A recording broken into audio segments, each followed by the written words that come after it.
Assalamualaikum warahmatullahi wabarakatuh. Puji syukur kita panjatkan kepada Allah SWT yang telah memberikan rahmat kesehatan sehingga kita dapat berkumpul siang hari ini via online. Kami dari kelompok 1 akan mempresentasikan tentang Bank Syariah. Sebelumnya, saya Firdani Harismaduri Syaputri selaku moderator akan membimbing jalannya diskusi ini.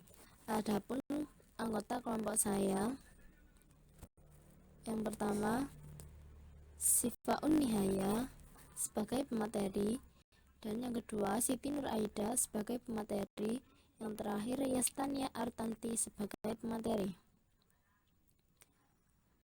Baik teman-teman, langsung saja kita mulai penyampaian dan penyajian materi. Saya persilakan untuk pemateri yang pertama. Materi Bank Syariah. Yang pertama, konsep dasar Bank Syariah. Yang kedua, sejarah perkembangan Bank Syariah. Yang ketiga, perbedaan Bank Syariah dan Bank konvensional. Yang keempat, kekuatan dan kelemahan Bank Syariah. Yang kelima, produk-produk perbankan syariah. Konsep dasar Bank Syariah. Perbankan adalah badan usaha yang menghimpun dana dari masyarakat dalam bentuk simpanan dan penyaluran kepada masyarakat dalam bentuk kredit atau dalam bentuk lainnya, dalam rangka meningkatkan taraf hidup orang banyak. Sedangkan Bank Syariah adalah bank yang beroperasi yang sesuai dengan prinsip-prinsip Islam, yakni bank dengan tata cara dan operasinya mengikuti ketentuan-ketentuan syariah Islam. Bank Syariah adalah suatu lembaga yang melaksanakan 3 fungsi utama, yaitu menerima simpanan uang, meminjamkan uang, dan jasa pengiriman uang. Di dalam sejarah perekonomian kaum muslimin, fungsi-fungsi bank telah dikenal sejak zaman Rasulullah SAW. Fungsi-fungsi tersebut adalah menerima titipan harta, meminjamkan uang untuk keperluan konsumsi dan keperluan bisnis, serta melakukan pengiriman uang. Hubungan antara bank dengan nasabahnya bukan hubungan debitur dengan kreditur, melainkan hubungan kemitraan atau partnership antara penyandang dana atau sahibul mal dengan pengelola dana atau mudharib. Oleh karena itu, tingkat laba Bank Syariah tidak saja berpengaruh terhadap bagi hasil yang dapat diberikan kepada nasabah penyimpan dana. Hubungan kemitraan ini merupakan bagiannya yang khas dari proses berjalannya mekanisme Bank Syariah.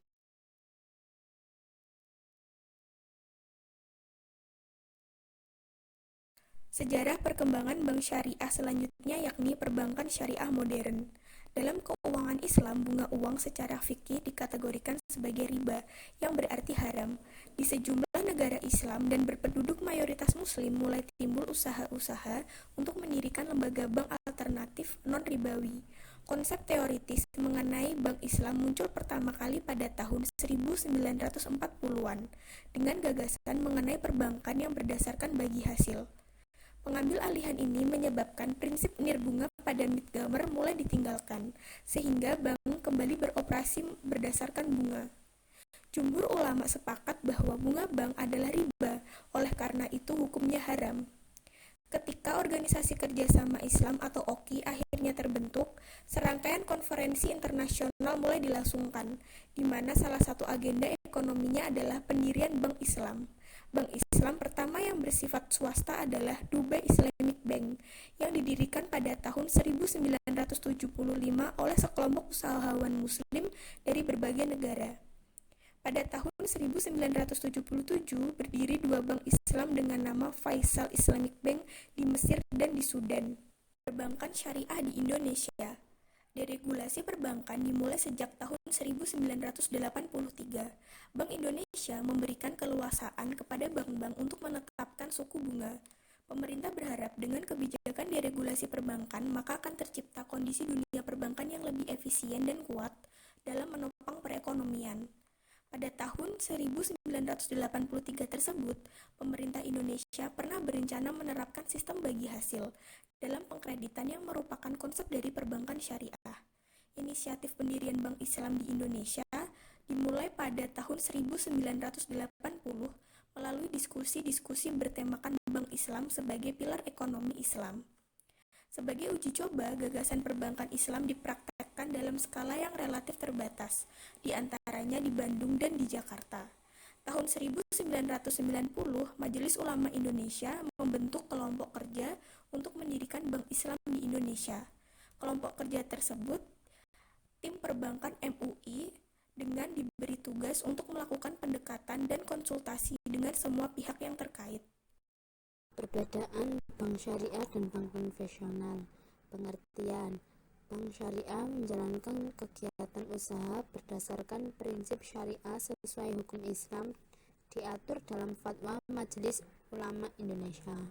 Sedangkan bank konvensional yaitu bank yang melaksanakan kegiatan usaha secara konvensional dalam kegiatannya memberikan jasa dalam lalu lintas pembayaran berdasarkan prosedur dan ketentuan yang telah ditetapkan. Fungsi kegiatan bank. Bank syariah memiliki fungsi sebagai manajer investasi, investor sosial, dan tentu saja menyediakan layanan keuangan.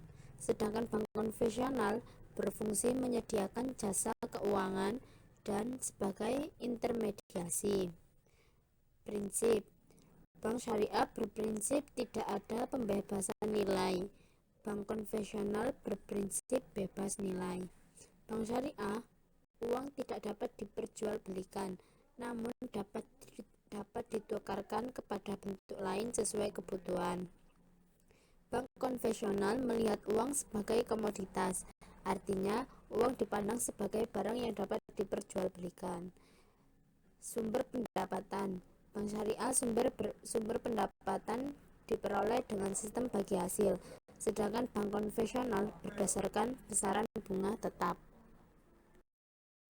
Perbedaan bank syariah dan bank konvensional dilihat dari 4 hal tersebut. Yang pertama, sumber likuiditas jangka pendek. Baik bank konvensional maupun bank syariah memiliki 2 sumber likuiditas, yakni dari bank sentral dan dari pasar uang. Jika bank konvensional memperoleh uang bebas dari emiten apapun yang ada, tidak demikian dengan bank syariah. Perbankan syariah hanya menggunakan sumber keuangan dari kegiatan operasional yang menerapkan hukum Islam. Dilihat dari risiko. Bank syariah kepada nasabahnya menerapkan keuntungan dan kerugian ditanggung bersama-sama. Sedangkan bank konvensional dengan nasabahnya tidak saling menanggung risiko transaksi. Kemudian dilihat dari denda keterlambatan. Bank syariah tidak memiliki ketentuan khusus mengenai denda keterlambatan yang harus dibayar. Bagi nasabah yang tidak mampu membayar dan tidak menunjukkan itikat baik, akan ada sanksi yang dikenakan. Bank konvensional yang terlambat membayar cicilan atau tidak bisa melunasi tagihan pada waktu yang ditentukan akan dikenakan sejumlah besar bunga keterlambatan. Kemudian dilihat dari Dewan Pengawas. Bank syariah wajib memiliki Dewan Pengawas Syariah, sedangkan bank konvensional posisi Dewan Pengawas diisi oleh Dewan Komisaris. Kekuatan bank syariah. Yang pertama, dukungan umat Islam yang merupakan mayoritas penduduk di Indonesia. Yang kedua, dukungan dari lembaga keuangan Islam di seluruh dunia. Yang ketiga, konsep yang melekat pada bank syariah sangat sesuai dengan kebutuhan pembangunan baik masa kini maupun di masa yang akan datang. Yang keempat, komitmen dan dukungan dari otoritas perbankan atau Bank Indonesia. Kelemahan bank syariah. Adanya berbagai kontroversi terhadap keberadaan dan sistem operasional bank syariah di antara kelompok masyarakat dan banker syariah. Jaringan pelayanan bank syariah jumlahnya masih terbatas, sehingga belum mencapai ke semua sentra-sentra kegiatan ekonomi.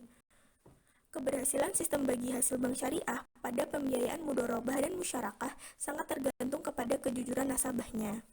Sistem bagi hasil memerlukan perhitungan-perhitungan yang tepat, terutama dalam menghitung bagian laba nasabah yang kecil-kecil dan nilai simpanannya di bank tidak pernah tetap. Bank syariah membawa misi bagi hasil yang adil, maka bank syariah lebih membutuhkan tenaga-tenaga profesional serta masalah adaptasi sistem pembukuan dan akuntansi bank syariah terhadap sistem pembukuan dan akuntansi perbankan yang telah dibakukan nampaknya masih menjadi perdebatan. Produk-produk perbankan syariah. Yang pertama, pasar modal syariah. Berinvestasi secara syariah di bursa saham dengan membuat portofolio tersendiri dengan mengacu pada daftar saham halal yang dikeluarkan Majelis Ulama Indonesia. Yang kedua, reksadana syariah. Reksadana syariah di mana manajer investasi akan menanamkan dananya pada saham atau fixed income yang halal. Kemudian pasar uang dan pasar produk perbankan syariah. Investasi yang dilakukan berdasarkan sertifikat wadiah Bank Indonesia atau SWBI melalui deposito di bank syariah. Selanjutnya, asumsi dan dana pensiun syariah. Dana pensiun syariah yang dikeluarkan PT Prinsipal Indonesia mempunyai pola yang serupa dengan pola tabungan. Dan yang terakhir ada gadai syariah. Gadai syariah adalah menahan salah satu harta milik nasabah atau rahin sebagai barang jaminan atau marhun atas utang atau pinjaman yang diperoleh dari kantor penggadaian syariah. Kelompok pengembangan produk bank syariah kepada nasabahnya. Produk penyaluran dana. 1. Prinsip jual beli atau bai. 2. Prinsip sewa atau ijaroh. 3. Prinsip bagi hasil atau syirka. Produk penghimpunan dana. 1. Prinsip wadiah. 2. Prinsip mudharabah. Produk jasa. Tabungan investasi yang disebut simpanan mudharabah atau simpanan bagi hasil atas usaha bank dengan berbagai jasa perbankan.